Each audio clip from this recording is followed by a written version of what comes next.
How's it going, everybody? This is Cameron White with White Light Astrology, giving you guys your February 2019 horoscope for Pisces, Sun, and Rising. If it's your sun, happy birthday, Pisces, because we're going into your season by the end of this month. This month, expect things to go from kind of like, to kind of like, okay, things are starting to get clearer and a little bit louder. January is just kind of like a weird time for you guys. It was like things were building up with Jupiter and Venus in Sagittarius, but as Mercury's going to be going into Pisces and the Sun's going to be going to Pisces, this is when we're going to see a little bit more change happen. So let's go ahead and get started with the horoscope. With the first thing happening, February 3rd, we have Venus going into Capricorn. So Venus has been in Sagittarius in your 10th house. She was conjoining Jupiter. This is positive stuff going on in your career, or maybe your boss has some good stuff going on for him or her, whatever it is. Venus being in Sagittarius, though, is just bringing a lot of value in that area of your career. But as she goes into Capricorn and she enters your 11th house, this is about going, hey, what do I value about my friends? My friendships, my alliances, the groups of people that you have.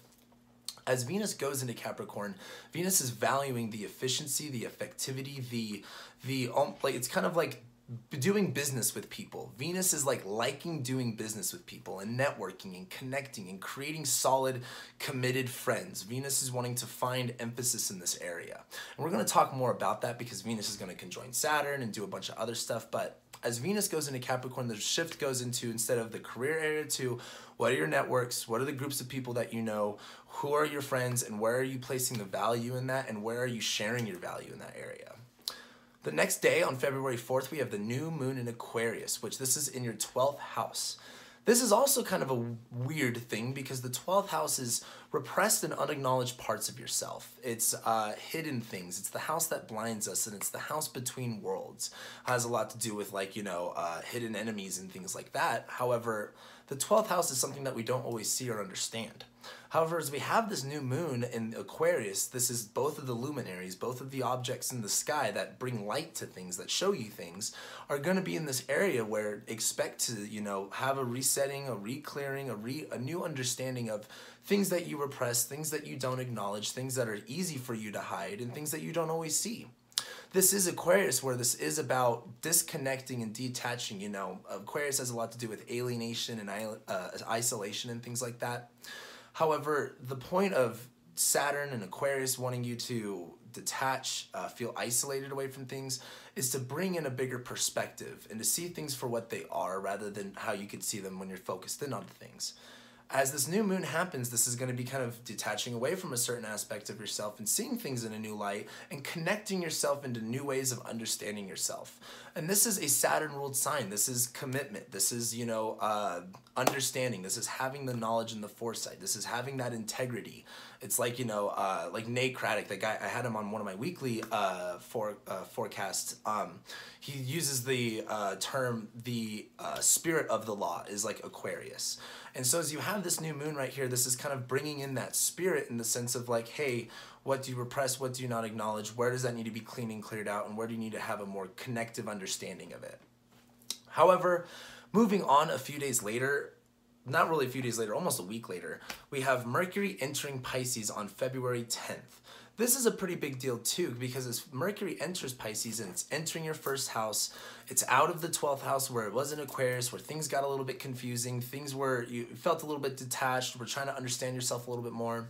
As Mercury goes into Pisces, this is very much, where Mercury likes to be. Mercury wants to be able to speak itself, you want to be able to speak what you feel, say what you feel, and be clear about it. And as Mercury goes into Pisces, I think for you guys, this is definitely going to be a little bit easy. However, Mercury's in detriment in Pisces, and Mercury's going to be later retrograde in this area. So as Mercury goes into Pisces where it's in detriment, Mercury can't really communicate the message or speak the message it wants to concisely. Mercury has to almost interpret it in a sense and bring a little bit more meaning to it. So as Mercury goes to this area through your first house, be prepared to understand yourself a little bit more, be able to feel free to speak more of yourself out there. You're going to be a little bit more communicative, it's going to be easier for you to express your feelings and how you feel about things.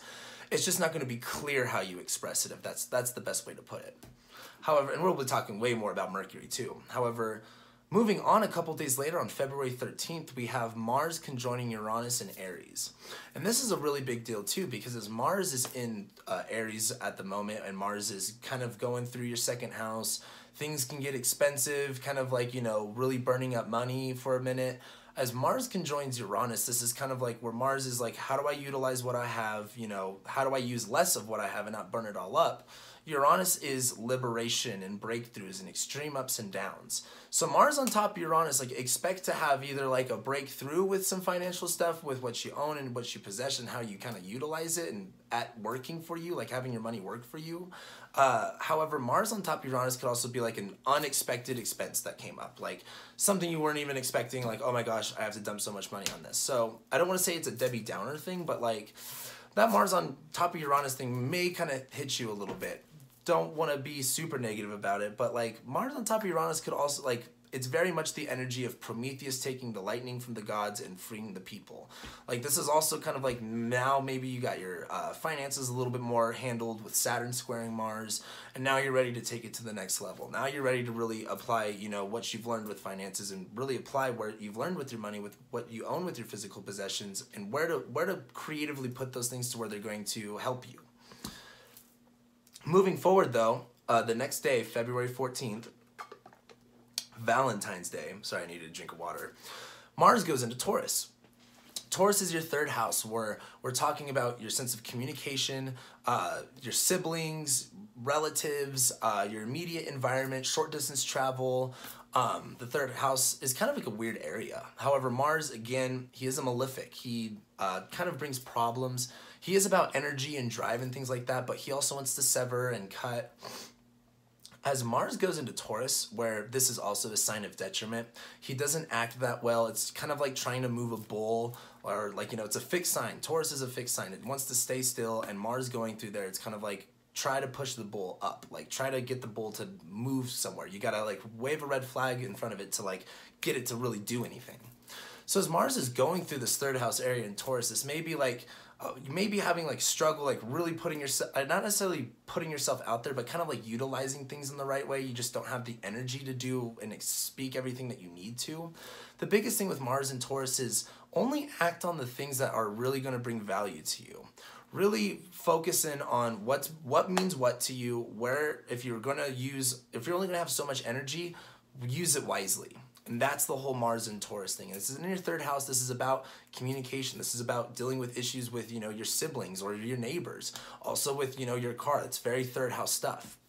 So as that kind of goes on, be prepared to like take things a little bit slower, but also just focus on what you need to place your value in, where you need to focus that energy on. Moving forward, 2 days later on February 16th, we have Venus sextiling Neptune. So as Venus is in your 11th house, where again we were talking about, you know, connecting to your friends, seeing what relationships you have, wanting to find that efficiency and that structure there.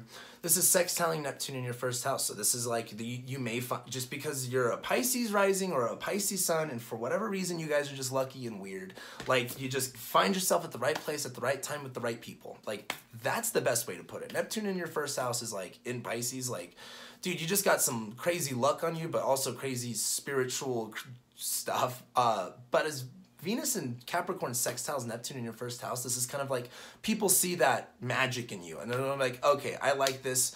Where you need to bring more of that value out, like solidify that Neptune magic and place it to your friends in a very like a business plan way, almost in a sense. So that's good.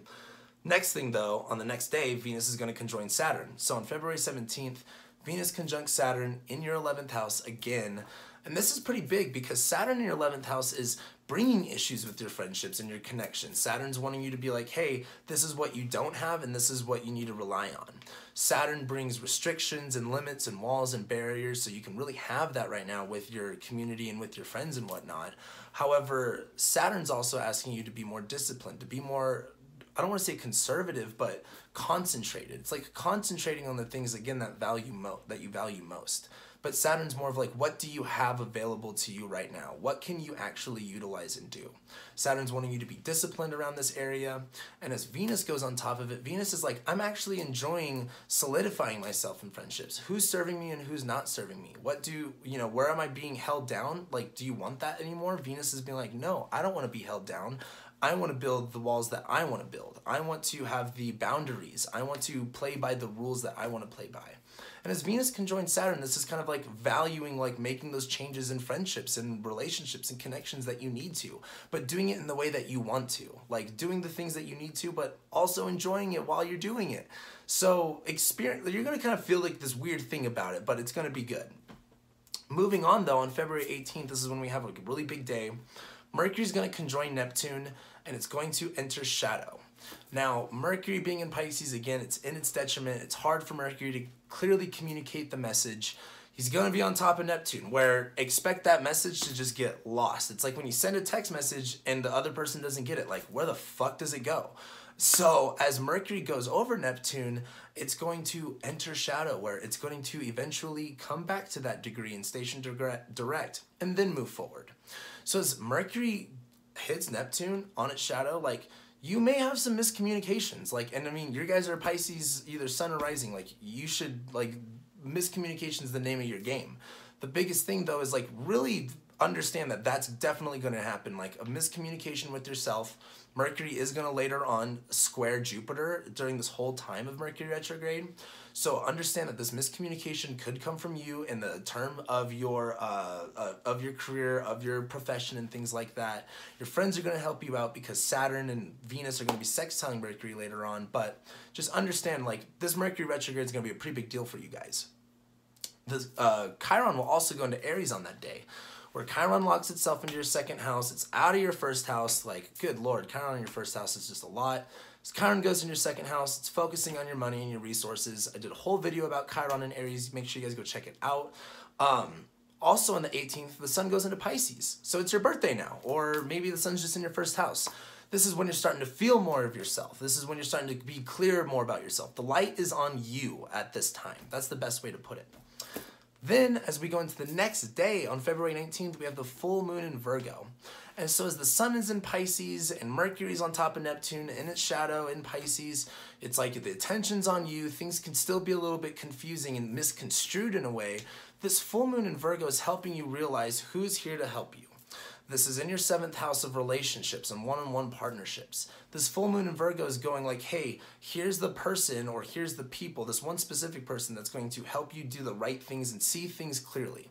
The other person is going to allow you to see things clearly and be specific and direct. So expect some type of message and communication around those themes of like, hey,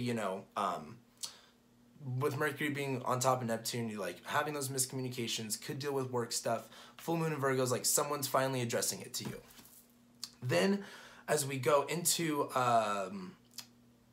hold on. Before I go into the next day, Mercury also sextiles Saturn on that day. So this could be like a supportive friend being like, hey, like this is a little bit harsh, but this is what things are looking like. This is where, things are misunderstood or something like that. This is where they might show you the miscommunication that you had. So, be prepared for that, or just that theme is going to be coming up. However, moving on to February 22nd, we have Venus conjoining Pluto. And this is in your 11th house, where Pluto's been in your 11th house for a while. So like networks and connections and your friends, it's had a lot of damage. And as Venus is over Pluto at this time, it's kind of like looking at this area going, how do I make the best of all of this damage? What can I salvage out of this and really bring into value? It's like, how do I still look at this and go, what did I learn from this? What did this teach me? How can I take value from this? How can I not here's the best way to put it. Venus on top of Pluto, it's like Pluto's bringing a lot of fear, and Venus is like, but I want to find value like in what's destructed, what Pluto already like is destroying. And it's just kind of going, yeah, like this is what worked, this is what didn't work. Like, that really sucked, but this is, starting to go into a new direction. Also on February 22nd, Mercury's going to square Jupiter, where this is, again, the miscommunication going on in that career area. Maybe things were just misinterpreted. Maybe you didn't see or understand things clearly, but this isn't over. This is just the first one out of it. It's kind of like, we're going to talk way more about this next month with Mercury actually retrograding, so I just don't want to go into it too much right now. However, the next big thing that that happens is on February 25th, Venus conjoins the South Node.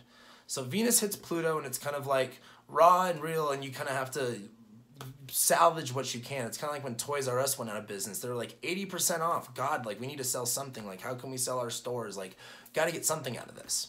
Venus on top of the South Node is like looking back at the past and going, hey, there is something that I valued out of this. There's something that I really can take out of this. There is value there, but I'm also ready to let go of the stuff that just doesn't serve me. Like, same thing with the Toys R Us. Like, dude, it went bankrupt. Dude, like, just people weren't going. It wasn't selling anymore. It's time to let it go. It's time to move on. But, like, you know, you also Toys R Us kind of changed the world for a lot of, like, Gen Z millennial kids. Anyway, weird analogy. Venus going over the South Node is just being like, this is the value I'm getting from these past experiences, and I'm over the rest. Fuck the rest. Let it go. And this is in the 11th house of friendships, guys. Like, this is about your friends with your groups and who you associate with. Saturn's right there too. There's just a lot of focus on this area. And on February 27th, the last thing that we have is Mercury sextiling Venus, where Venus is going, hey, you know, I am starting to find, you know, more value in this area of, you know, friendships and alliances. And Mercury is sextiling it in Pisces, where now you're starting to communicate the right message to your friends. Like, now you're starting to be able to, like, hey, this is what I'm feeling. Your friends are being like, yes, we're bringing value to you. There's just a nice little reception going on in that area. And that's February for you guys. Like, I think it's going to be a good birthday month or a good Sun in your first house month for you guys. It's just going to be more played out next month. And this is when things kind of just get brought to your attention. So with that being said, thank you guys so much for watching and liking and sharing and commenting and subscribing. And I'll be seeing you guys next month.